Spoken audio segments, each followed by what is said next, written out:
की, भारत माता की, भारत माता की, पूर्णागिरी मैया की, पूर्णागिरी मैया की, शारदा मैया की, शारदा मैया की। नरेंद्र मोदी जिंदाबाद, नरेंद्र मोदी जिंदाबाद।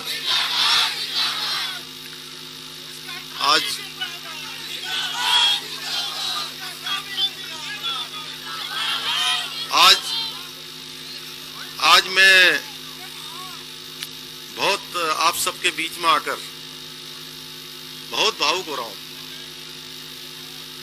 कि आज देहरादून से बाहर मुख्यमंत्री बनने के बाद पहली बार मैं कहीं सार्वजनिक कार्यक्रम में आया हूं, तो आप सब लोगों के बीच में आया हूं। और इसका श्रेय भी माता मैया पूर्णागिरी को देना चाहता हूं और दूसरे हमारे कैलाश भाई साहब को। इन्होंने, और मैं बहुत दिनों से सोच रहा था कि मैं मैया के दर्शन करने जाऊंगा, तो अभी 2 दिन पहले ये बोले कि आप बहुत दिनों से कह रहे थे दर्शन करने, अब बना लो कार्यक्रम। तो रात में 1 बजे कार्यक्रम तय किया हमने। 1 बजे तक ये बैठे थे मेरे पास और 1 बजे हमने तय किया कि नहीं, बनबसा आएंगे। और बनबसा में आप सब लोगों के बीच में चुनाव से पहले भी मैं आया था, चुनाव में भी आया था, और आप लोगों ने बनबसा, टनकपुर, चंपावत इस क्षेत्र से, जैसा लोग कह रहे थे पहले कि ये सीट बड़ी कठिन हो रही है, आप सब लोगों ने इतने प्रचंड बहुमत से एक तरफा यहां से आपने गैतोड़ी जी को यहां से जिता दिया। तो मैं आप सबका अभिनंदन करना चाहता हूं। आप सब लोग इतनी बड़ी संख्या में आए हैं। मैं अपनी माताओं का, बहनों का, बड़े बुजुर्गों का, सभी नौजवानों का, सभी उपस्थित हमारे पत्रकार मित्रों का, छायाकार बंधुओं का, सबका मैं अभिनंदन करना चाहता हूं कि आप लोगों ने इस क्षेत्र से लगातार आपको दूसरी बार प्रचंड बहुमत से यहां से जिताकर भेज दिया। और देखिए, हमारे देश के प्रधानमंत्री जी के नेतृत्व में जब से वो देश के प्रधानमंत्री बने हैं, सारे के सारे मिथक टूट रहे हैं, नए इतिहास बन रहे हैं। जब हम चुनाव में जा रहे थे, चुनाव से पहले जब मुझे मुख्यमंत्री के रूप में दायित्व दिया हमारे देश के प्रधानमंत्री नरेंद्र मोदी जी ने, हमारी पार्टी के राष्ट्रीय नेतृत्व ने, तो सारे पत्रकार बंधु पूछते थे, भरत साहब हम खड़े, और पूछते थे कि अरे आपकी तो 15 सीटें आने वाली हैं, आपकी 18 सीटें आने वाली हैं। तो मैंने कहा कि अभी ये शुरू हुआ है, आप देखिए चुनाव आते आते हम प्रचंड बहुमत से जीतेंगे। और अंत में 1 महीने पहले जब एग्जिट पोल आया, ओपिनियन पोल, तो कुछ पत्रकार बंधु मुझसे पूछ रहे थे, कह रहे हैं कि इसमें तो 35 सीटें आने वाली हैं, 30 सीटें आने वाली हैं। मैंने कहा आप लोग शुरू में कह रहे थे 12 सीटें आने वाली हैं, अब आप 35 पर पहुंच गए हैं। और जिस दिन चुनाव होगा आप देखिएगा 2/3 बहुमत होगा। और आप सबके आशीर्वाद से उत्तराखंड के अंदर पहली बार हमारे देश के यशस्वी प्रधानमंत्री नरेंद्र मोदी जी का लोगों की आस्था थी। आप सबके बीच में मैं भी आया था। तो आप सब लोगों ने एक इतिहास बनाने का काम उत्तराखंड की जनता ने किया है, हमारे इस टनकपुर की जनता ने किया है, बनबसा की जनता ने किया है, चंपावत की जनता ने किया है, पूरे उत्तराखंड की जनता ने किया है। पहले नहीं तो क्या होता था, एक बार इस पार्टी की सरकार, एक बार उस पार्टी की सरकार। उत्तराखंड जब से बना, पहला चुनाव हुआ कांग्रेस पार्टी की सरकार बनी, दूसरा चुनाव हुआ भारतीय जनता पार्टी की सरकार बनी, फिर तीसरा चुनाव हुआ,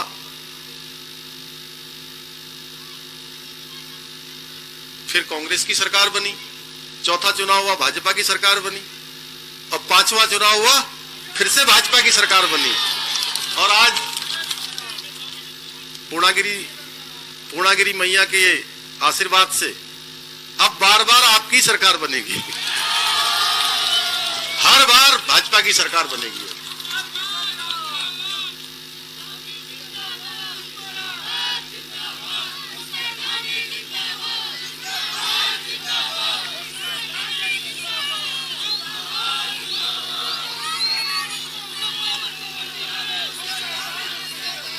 देखिए, मैं जानता हूं आप सब लोग बहुत उत्साह में हैं, बहुत जोश में भी हैं। हमारी प्राथमिकता है, और मैं सच बताऊं तो ये मां शारदा, ये मां पूर्णागिरी, ये बचपन से, चूंकि मैं इसी शारदा के किनारे बड़ा हुआ,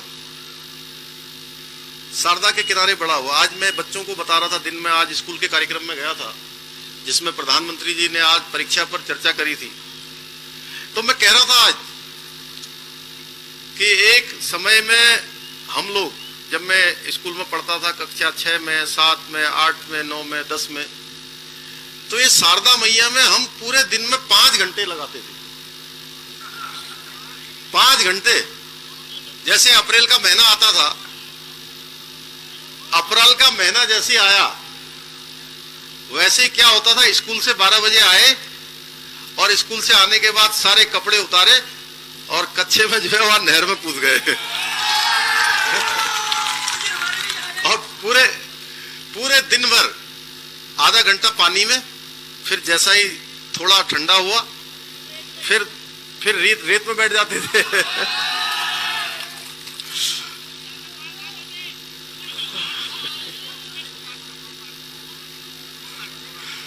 तो मैं अभी आज बच्चों को भी बता रहा था, तो एक हमारे वहां यो पिथौरागढ़ हेमपंत जी छन, हेमपंत जी, उन्होंने एक चैनल छ उन्होंने, अब सब वैसे तो सभी जानते ही होंगे, यहाँ रोहतास जी है ना, मोहनदास सब जानते हैं ना, दीपू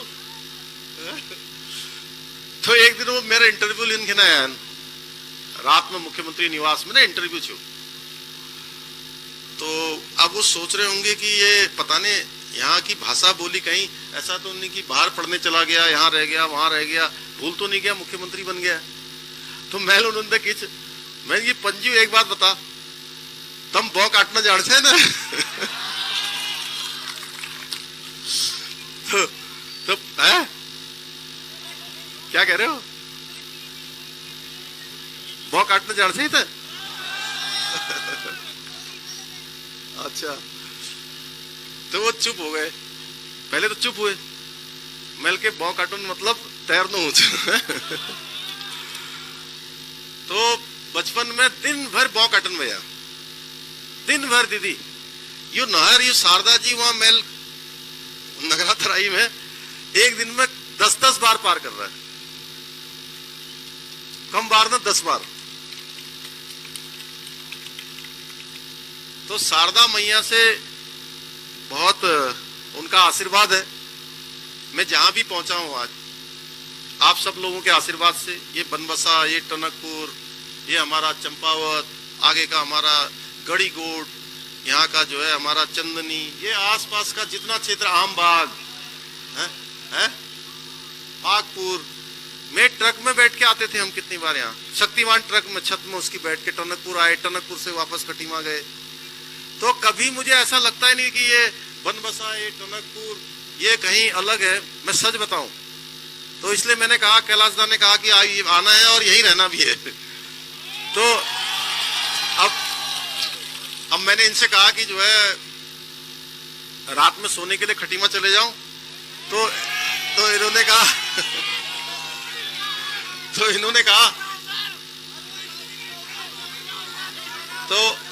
इन्होंने कहा कि आज जो है बनबसा और टनकपुर में ही रहना है? तो आप सब लोगों के बीच में आया हूं, बहुत सारे काम अभी कैलाशदा बता रहे थे, मेरा बहुत समय से सपना था कि हमारे ये टनकपुर से लेकर सितारगंज के बीच में एक इंजीनियरिंग कॉलेज होना चाहिए। और ये इंजीनियरिंग कॉलेज भी यहाँ बना, तो मैं इसकी मांग कर रहा था बहुत लंबे समय से। तो उस समय बहुगुणा जी मुख्यमंत्री थे, तो कहीं जगह नहीं मिली आसपास में, यहाँ हमारे यहाँ जगह मिली और मेरे से ही पूछा। फिर कुछ लोग कहने लगे कि उसको और आगे ले जाते हैं। मैंने कहा और आगे तो पिथौरागढ़ में इंजीनियरिंग कॉलेज है, इसलिए टनकपुर बनबसा के बीच में कहीं खुल जाए तो बहुत अच्छा रहेगा। इंजीनियरिंग कॉलेज हमारा खुल गया है और इसको बहुत अच्छा करना है, मैंने इनसे कहा, क्योंकि मेरे मन में है कि हमारे इस क्षेत्र में, सीमांत क्षेत्र में एक अच्छा इंजीनियरिंग कॉलेज होना चाहिए, उसमें सभी सब्जेक्ट होने चाहिए। इसी प्रकार से अभी वैसे तो इन्होंने काफी काम किया है पहले भी, अभी कुछ काम इनके पाइपलाइन में है, अभी 3-4 अभी पास कर दिया, 2-3 दिन पहले, तो 2-3 दिन पहले पास कर दिए हैं। जो इन्होंने पुल का था, वहां का था, पीछे का था। तो पूर्णागिरी मैया के यहाँ पर अभी आज हमारे देश के जो प्रधानमंत्री हैं मोदी जी, उन्होंने एक के बाद एक काम किए हैं। आप लोग कभी सोच सकते थे कि देखिए टनकपुर से पिथौरागढ़ जाने वाली ये रोड इतनी चौड़ी बन जाएगी, आपकी टनकपुर से खटीमा होकर रुद्रपुर तक जाने वाली, रामपुर तक जाने वाली, दिल्ली को जाने वाली ये सड़क आज कितनी चौड़ी हो गई है। और मैंने अभी एक पत्र लिखा है कल ही कि टनकपुर से लेकर सितारगंज तक ये रोड पूरी 4 लेन होनी चाहिए, 4 लेन होनी चाहिए। और आप लोगों को जो खटीमा बाजार होके जाना पड़ता था, अब अगले 1 महीने में, क्यों धीरेन्द्र गौड़, कितने दिन में बन जाएगी वो? अब तो तुम ही लोग बताओगे कितने दिन में बनेगी क्योंकि मैं तो वहां हूं नहीं अभी। वो बाईपास कितने दिन में बन जाएगा हमारा? है?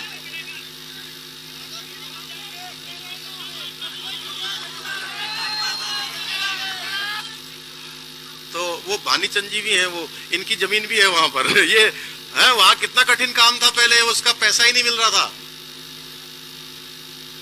अब जमीन इनकी है।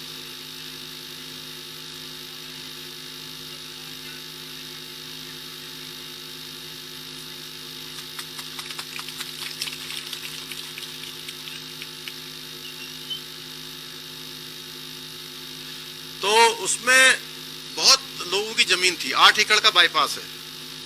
अब जब आप लोग अगली बार से जब दिल्ली की तरफ जाओगे ना, 1 महीने 1.5 महीने बाद, तब खटीमा उधर से और आप सीधे बाईपास हो जाएगा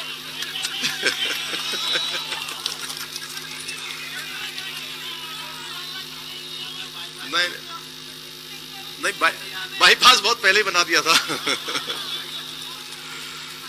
तो वो, और उसके बाद रिंग रोड भी बन रही है वहां, वैसे उसके लिए भी गडकरी जी ने हाँ कर दिया है।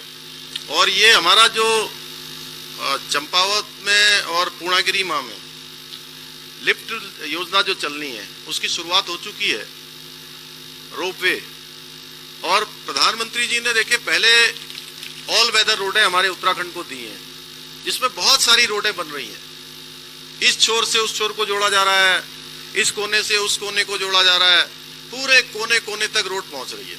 इसी प्रकार से भारतमाला प्रोजेक्ट भी ऐसा प्रोजेक्ट है जिसमें पूरे उत्तराखंड को एक कोने से और दूसरे कोने तक जोड़ने का काम हो रहा है, यानी कि पूरा भारत एक किया जा रहा है उस भारतमाला प्रोजेक्ट में। और अब जो हमारे पूर्णागिरी मैया का जो धाम है, ऐसे स्थानों के लिए 1 लाख करोड़ रुपए की नए बजट में उन्होंने प्रावधान किया है और पर्वतमाला शुरू किया है। पर्वतमाला के माध्यम से हमारा यहाँ का रीठा साहब को जाने वाला रास्ता बनेगा, हमारा उधर हेमकुंड साहब को जाने वाला रोपवे बनेगा। ज्ञानी जी रोपवे वहां बन रहा है, ठीक है, सभी सरदार भाइयों को बता देना अगल बगल। और जितने भी स्थान है केदारनाथ जी को जाने वाली, अब आगे आने वाले समय में आप लोग केदारनाथ जी जाएंगे तो वहां पर वो आपको जो ट्रॉली है, कार क्या बोलते हैं उसको, नहीं रोपवे नहीं, कार ट्रॉली बोलते हैं, उस कार से जाएंगे आप, ट्रॉली कार से, तो वहां के लिए बन रहा है। तो ऐसे ही बहुत सारे काम होने हैं। अभी हमने जो हम चुनाव में कह रहे थे कि हमने घर में जैसे 2 बुजुर्ग होते थे, मैं चुनाव के बीच में भी आप लोगों से कहा था अब घर में दोनों बुजुर्ग एक दूसरे से लड़ते थे, एक को पेंशन मिलती थी, एक को नहीं मिलती थी। हमने कहा अब किसी को लड़ाएंगे नहीं, हम किसी घर में अब लड़ाई नहीं होगी, और दोनों का शासनादेश कर दिया है। और उनकी जो पेंशन है, जो 1200 थी उसको 1500 कर दिया है, और दोनों को कर दिया है। इसी तरीके से जो हमारे सफाई कर्मचारी हैं, जिनको हम पर्यावरण मित्र कहते हैं, उन सभी पर्यावरण मित्रों को, जय किशन भारती, सभी पर्यावरण मित्रों को हमने एक दिन का मानदेय उनका अब 500 रुपया कर दिया है, उसका भी हमने शासनादेश कर दिया है। चुनाव से पहले बहुत सारी पार्टियां बहुत सारे लंबे लंबे वायदे करने आती हैं, वो करती हैं, लेकिन हम जो भी वायदा करते हैं, जो भी हमने संकल्प लिया है, वो सारे संकल्प हम पूरे कर रहे हैं। नए बजट में हमने 1 साल के अंदर गरीब परिवारों के लिए 3 सिलेंडर मुफ्त में देने की जो हमारा संकल्प था, हम उसको पूरा कर रहे हैं, हम ला रहे हैं। ये उत्तराखंड राज्य हमारा, ये देवभूमि है, 2 अंतर्राष्ट्रीय सीमाएं यहां लगी हुई हैं। ये देवों का प्रदेश है, ये गंगा का प्रदेश है, यमुना का प्रदेश है, शारदा मैया का प्रदेश है, हमारा पूर्णागिरी मैया का धाम है, गोलजू का बहुत बड़ा स्थान है, बाबा बयानधुरा की स्थली है। ये आसपास का केदारनाथ जी है, बद्रीनाथ जी है, गंगोत्री है, यमुनोत्री है, चारों तरफ देवों की भूमि अगर पूरी दुनिया में किसी को माना जाता है, अध्यात्म का केंद्र किसी को माना जाता है, जाना जाता है, तो हमारे राज्य उत्तराखंड को माना जाता है। तो हमने कहा था चुनाव से पहले कि प्रत्येक परिवार से उत्तराखंड के अंदर कोई न कोई सेना के अंदर है, किसी का बेटा है, किसी का बेटी है, किसी का चाचा है, किसी का मामा है, किसी का भांजा है, किसी का भतीजा है, कोई न कोई सेना के अंदर काम करता है, देश के अंदर कहीं ना कहीं अपनी सेवाएं दे रहा है।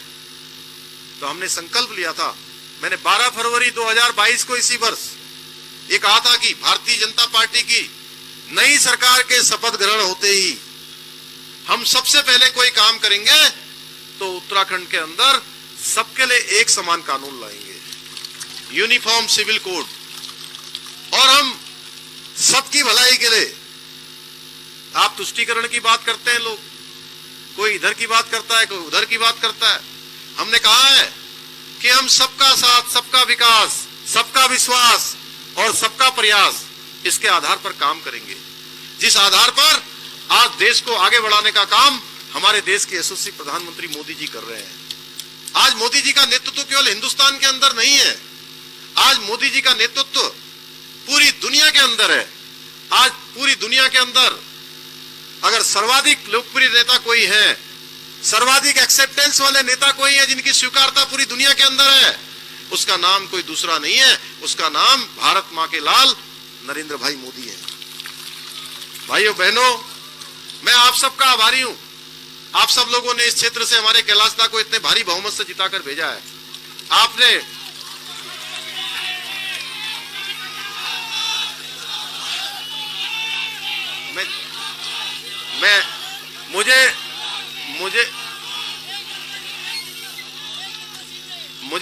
मुझे कोई संदेह नहीं है, मुझे कोई संदेह नहीं है कि आप लोगों ने कैलाशदा को जिताया है, तो मैं मानता हूं कि आपने मुझे ही जिताया इस क्षेत्र से भी। और देखिए, और आप लोगों ने, मैं आप लोगों के बीच में अनुरोध करने के लिए आपके बीच में आया था। आप लोगों से मैंने निवेदन किया था, आप लोगों से मैंने अनुरोध किया था, आप लोगों ने भारी बहुमत से यहां से जिताकर भेजा। और उत्तराखंड के अंदर मोदी जी के नेतृत्व में अगर 47 सीटें आई हैं, तो इसका अर्थ साफ है कि उत्तराखंड की जनता ये चाहती थी कि उत्तराखंड के अंदर भारतीय जनता पार्टी की सरकार बने, उत्तराखंड के अंदर मोदी और धामी सरकार बने। इसमें कोई संदेह नहीं मुझे। मैं जानता हूं आप सब लोगों का जो प्रेम है, मैं आभारी हूं आप सबका, और ये सब मुझे मेरे दायित्व को और दायित्व का जो बोध होता है वो करवाता है, और मैं उत्तरदायी हूं आप सबके लिए। हमने तय किया है, हमने संकल्प किया है कि हम 2025 तक उत्तराखंड को हिंदुस्तान का श्रेष्ठ राज्य बनाएंगे। और हमारे देश के प्रधानमंत्री जी ने कहा है कि आने वाला ये दशक है, ये दशक उत्तराखंड का दशक होगा, ये 10 साल उत्तराखंड के होंगे, तो उसके लिए हम सबको काम करना है। और आप सब लोग इतने उत्साह से कह रहे हैं, मैं कैलाश दा का आभारी हूं। सबसे पहले अपना सर्टिफिकेट भी इन्होंने नहीं लिया था, और इन्होंने पहले कह दिया था। इसके बाद कहने वालों की संख्या 25-30 हो गई। हाँ, सभी लोगों ने कहा, आज पड़ोस के भी सब लोग कह रहे हैं। अब मैं आप सबकी, देखिए मैं एक बात जानता हूं, इस बार मैंने कुछ काम पार्टी के कहने से नहीं किया, अपनी इच्छा उसमें रख दी। लेकिन अब की बार चूंकि मैं पार्टी का सिपाही हूं, आप सब लोगों का इतना प्रेम है, ये है, मैं पार्टी को इसके बारे में बताऊंगा, अपनी पार्टी के हाईकमान को। और चूंकि अंतिम निर्णय पार्टी का होता है, आप देख रहे होंगे इस सब लोकतंत्र में, चूंकि आप सबका मत, आप सबका समर्थन, वो तो सबसे पहले है ही है। इस बात को जो है ऊपर तक बताएंगे, जैसा भी निर्णय होगा, और जो भी निर्णय होगा जो भी निर्णय होगा, मैं एक बात, जो भी निर्णय होगा, मैं आप लोगों से वायदा करता हूं कि चंपावत जो हमारी विधानसभा है, ये बनबसा, ये टनकपुर, इसके लिए जो भी सबसे अच्छा हो सकता होगा मैं करूंगा। आप लोग ऐसा समझिएगा कि मैं आप ही का विधायक हूं, इसमें कहीं कोई कमी नहीं होगी। जिस प्रकार का प्रेम आप लोगों ने दिया है, तो आज के अवसर पर मैं आप सब लोगों का